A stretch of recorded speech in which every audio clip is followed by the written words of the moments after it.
অনেক কান্না করেছি। তারপরে নিজের মনকে বোঝালাম, না কান্না করে কী হবে, সবাই যে কান্না করছে তাদেরকে মনটা ভালো রাখতে হবে। হতে পারে নিজের বোন নেই, আমি আর আমার ভাই, কিন্তু আমার মামার যে মেয়ে, আমার বোনই হয়, আর মাসির মেয়ে তো বোন হবে। তো আমরা যদি ৩ জন থাকি, সে আমাদের থেকে অনেক ছোট, কিন্তু তাও আমরা এত মজা করি না, বলার নেই। তো সেদিন আমি যাচ্ছিলাম মামাবাড়ি, একটা বিশেষ কারণ ছিল সেজন্যই যাচ্ছিলাম মামাবাড়ি। তো সেই কারণটা এটাই ছিল যে আমার দাদুর শ্রাদ্ধের অনুষ্ঠান ছিল।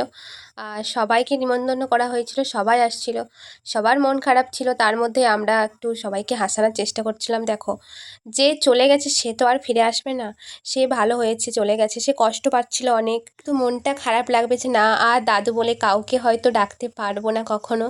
আর নিজের দাদু থাকলো না, মামাবাড়ি যেয়ে দাদু বলে এটা বলার সঙ্গে সঙ্গেই আর কেউ কিছু এনে দেবে না। তো যাই হোক, মামা তো আছে, কিছু করার নেই।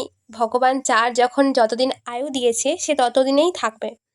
আমার মা, মাসিমণি, আমার দিদিমা, মামিমা, মামা সবাই প্রচণ্ড কান্না করছে, প্রচণ্ড। তো তার মধ্যে বনুও কান্না করছিল। আমি ওকে বুঝালাম, দেখ বনু কী করবি বল, আমার বনুকে দাদু নিয়ে যেত স্কুল ছাড়তে, স্কুল আনতে যেত, মানে সে আরও বেশি কষ্ট পাবে, কারণ সে একটু কাছের ছিল, যেহেতু নাতি, একজন থাকে না যে নাতি তার বন্ধুর মতো। এই জন্যই তো আমরা ৩ জন মিলে সবাইকে একটু একটু করে হাসাচ্ছিলাম, আর নিজেদেরও মনটা শক্ত করে নিচ্ছিলাম যে না আর আমরা কাঁদবো না, অনেক কেঁদেছি।